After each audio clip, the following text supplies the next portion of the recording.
오늘 우리에게 주신 하나님의 말씀 출애굽기 33장 12절로 23절 말씀입니다.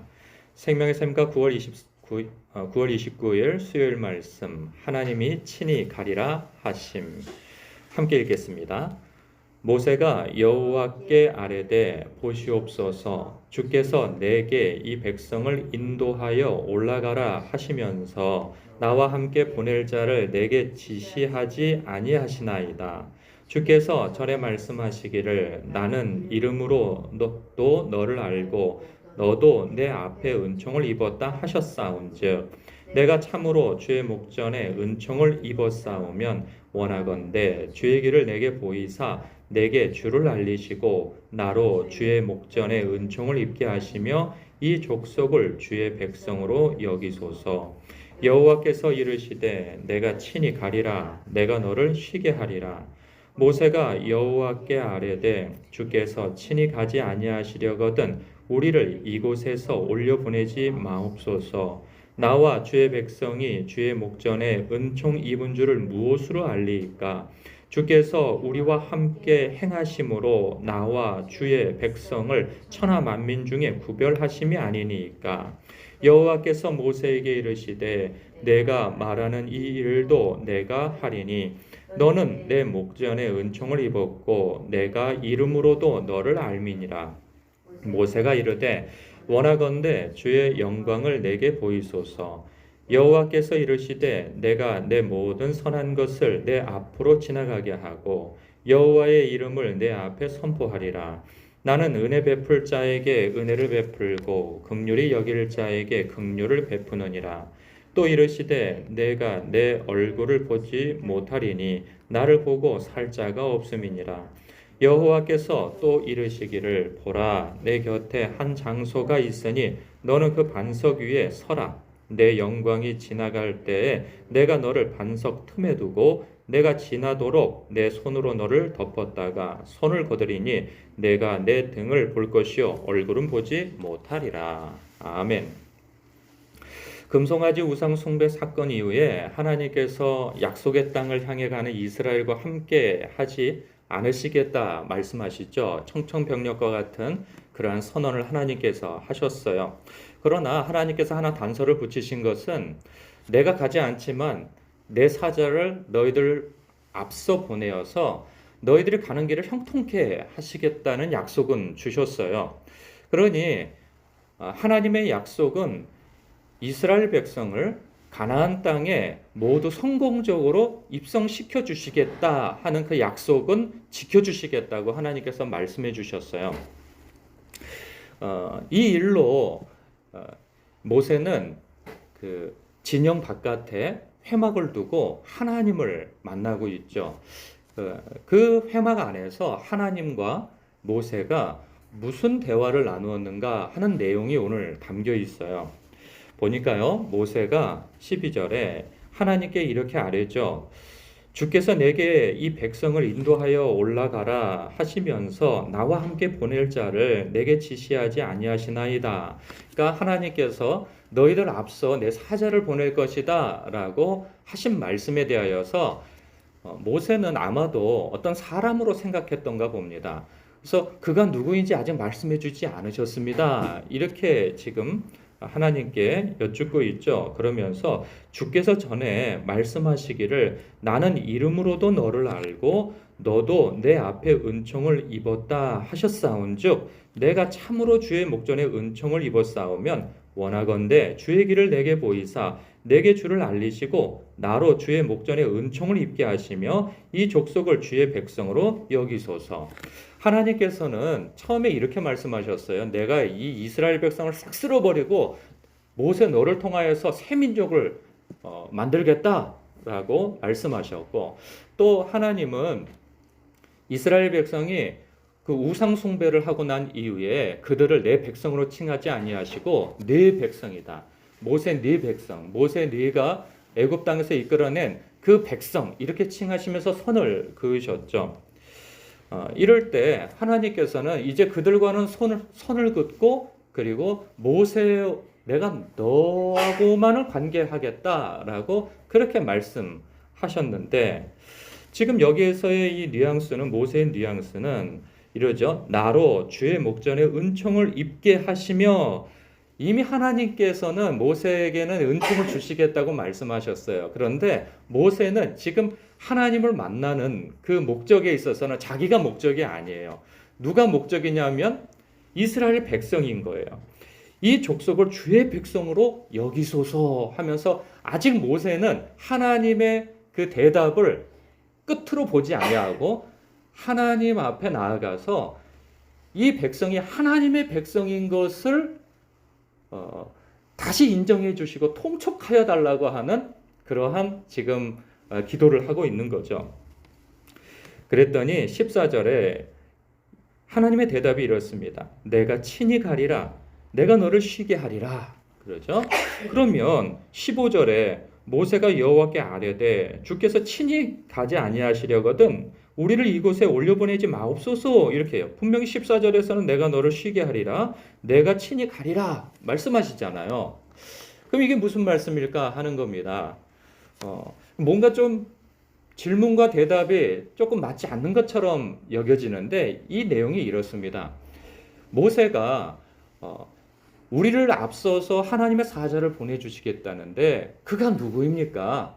하나님의 계획을 알려주십시오 라고 여쭈었을 때, 그리고 나에게, 그러니까 나로 주의 목전에 은총을 입게 하시며 이 족속을 주의 백성으로 여기소서라고 했을 때 하나님께서는 그래, 내가 어떤 사자를 보내는 게 아니고 내가 친히 갈 것인데 내가 너하고만 함께 하겠다 말씀하시는 거예요.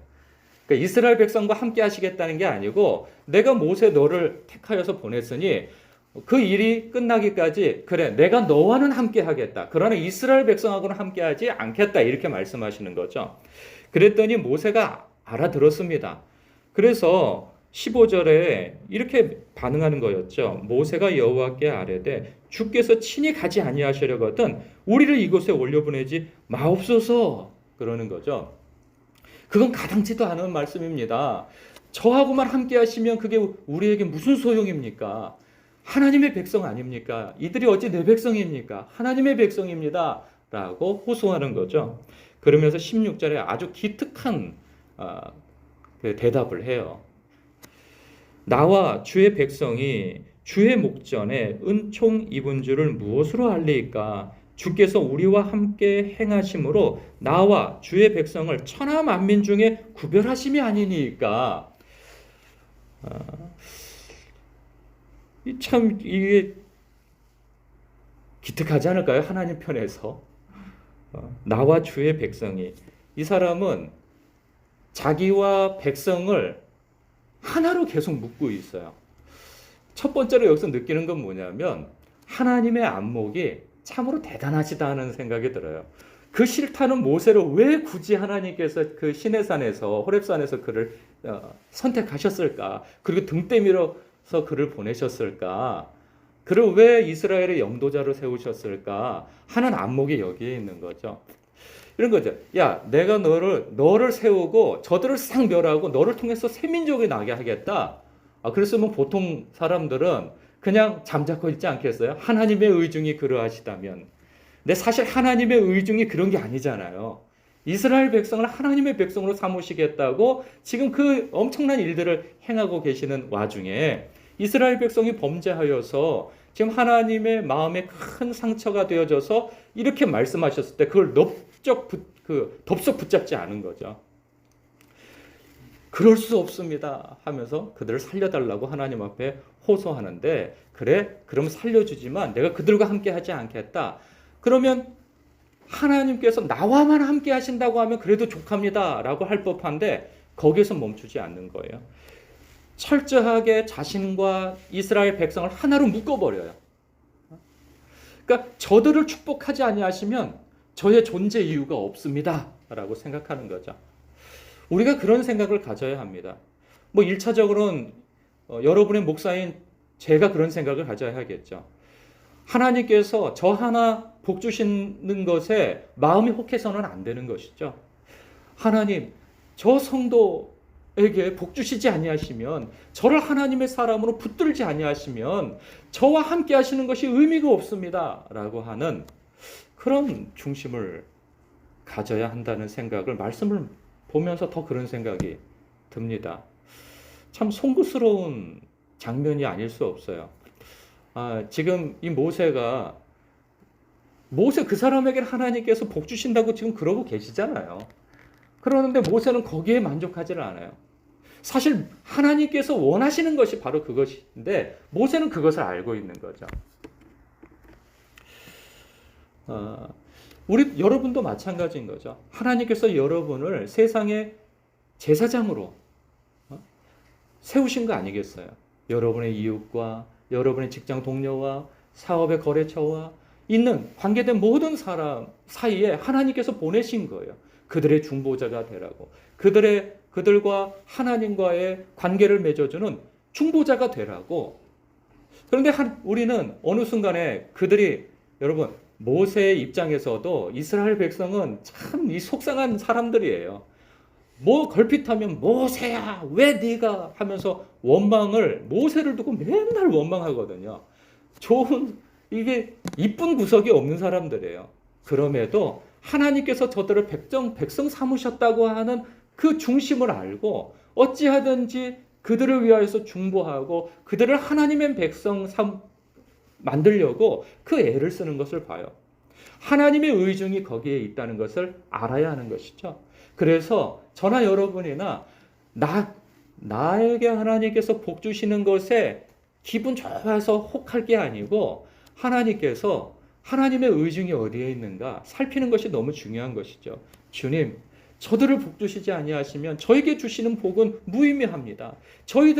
저 사람들이 저의 상급이지 않습니까? 라고 하는 그러한 마음이 우리에게 있어야 한다는 것이죠. 그런가 하면 하나님의 백성의 정체성이 어디 있는가 하는 것을 분명히 말씀해주고 있죠. 하나님 없는 성공, 이것이 진정한 성공인가? 여러분, 세상적 관점으로 볼 때에는 하나님 없이도 이 세상에서 성공하고 번영했다면 그것은 신께로부터 복받았다고 생각하지 않습니까? 근데 반대로 아무리 하나님께서 함께 하신다 한들 이 세상에서 번영하지 못하고 소위 말하는 성공하지 못했다고 하면 그것은 복받은 것이 아니라고 생각하는 것이 일반적인 통념입니다. 심지어는요, 우리 예수 믿는 사람들도 그렇게 생각하는 경우가 많아요. 하나님이 함께 하셨다고 하는 증표를 무엇으로 생각하냐면 내 일이 형통했느냐 형통하지 않았느냐로 하나님께서 나와 함께 하심과 나에게 복을 주셨다고 하는 것을 이렇게 해석하는 경우가 굉장히 많아요. 내가 잘 됐어? 그러면 하나님께서 내게 복 주셨지. 하나님이 나와 함께 하시는 거지. 하나님이 함께 하시지 않았어도 나의 복으로, 그러니까 기준이 항상 나인 거죠. 나의 번영, 나의 잘됨. 이것이 복의 기준이 되는 거예요. 하나님의 뜻과 하나님의 의중이 어디에 있는지는 관심 없이 내가 잘 되고 안 됐는가에 따라서 하나님께서 복 주셨다 안 주셨다 하는 것을 판가름하는 거죠. 그러면 여러분 그렇게 생각한다면 신약 시대에 사도들은 어떻습니까? 하나님의 사람들은 어떻습니까? 다 예수 믿고 망한 사람들이에요. 제일 대표적인 사람들이 사도들이고 그리고 누구죠? 바울 사도 아니겠어요? 예수 믿고 망했어요. 그 사람 예수 안 믿었으면요. 그 시대에 당대에 참으로 번영했던 사람이고 높은 자리에 올라갈 사람이었어요. 근데 예수 믿고 거의 거지꼴로 다니지 않습니까? 사람들한테 환영받지 못하고 죽을 때까지 사람들로부터 질시와 그리고 오해와 그리고 박해를 받으면서 심지어는 죽을 때 목이 잘려서 죽었어요. 그럼 그게 무슨 하나님이 함께 하시는 겁니까? 그런 기준으로 본다면? 그런 게 아닌 거죠. 하나님이 함께 하시지 않는 번영은 허구인 거예요. 이것은 망하는 길인 거죠, 오히려. 그러나 우리의 삶에 세상이 말하는 번영이 없고 세상이 말하는 형통이 없다 할지라도 하나님이 함께 하신다면, 우리가 하나님 안에 있다면 우리는 그 자체로 형통한 사람들이라 볼 수 있는 것이죠. 우리는 그러한 믿음을 가져야 하는 것입니다. 좀 더 할 얘기가 많지만 이 새벽에 그것을 다 나눌 수는 없는 노릇이고, 세 번째, 여러분, 하나님은 친밀함을 원하신다는 거예요.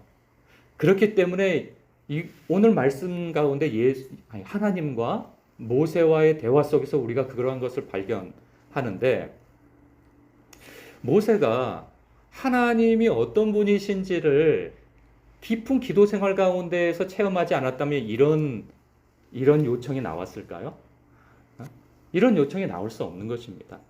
그리고 하나님도 모세와 깊은 관계 속에서 내가 너를 안다 라고 하는 그러한 관계가 형성되어지지 않았다면 지금 이런 대화는 원활하게 이루어질 수가 없는 거예요. 어쩌다 한번 주님 앞에 나아가서 문제가 생겼을 때 겨우 하나님 앞에 나아가서 이 하나님 앞에 서는 사람이 이런 요청을 할 수가 없는 것이죠. 이 대화의 내용이 너무 자연스럽잖아요. 하나님께서도 자연스럽게 대답을 하시고, 그리고 모세도 하나님의 눈치를 살피면서 말할까 말까 망설이지 아니하고, 하나님은 이런 분이시여 라고 하나님을 알고 하나님이 기쁘신 그러한 의중을 간파하고 이렇게 요청을 하고 있는 것을 봐요. 그러니까 너무나도 하나님의 마음과 모세의 마음이 이렇게 잘 친밀한 관계로 엮여서 이 대화가 원활한 것을 보게 돼요. 심지어는 하나님의 영광을 보여주옵소서 하는데에도 하나님께서 그래 라고 흔쾌히 다 말씀하시지 않습니까? 그것만은 안 된다 하는 것이 없어요, 대화 중에. 그러니까 무리한 요구가 아니라 하나님께서 원하시는 요구가 무엇인 것을 아는 거죠, 모세가. 이 관계가 너무 부럽습니다.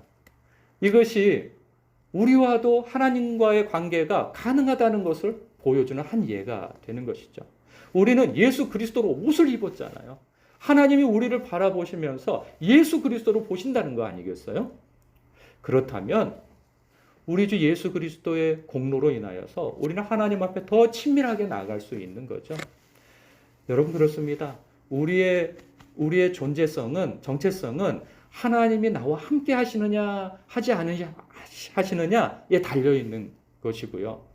그리고 하나님께서 우리를 부르신 목적이 무엇인지를 알고, 하나님께서 나에게만 복 주시는 것이 목적이 아니고 나를 통하여서 복의 통로로 삼아서 우리 주변에 있는 사람도 복음을, 하나님의 복을 주시기를 원하신다는 사실입니다.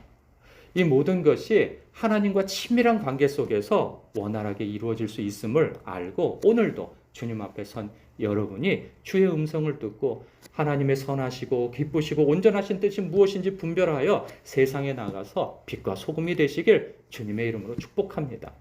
기도하겠습니다.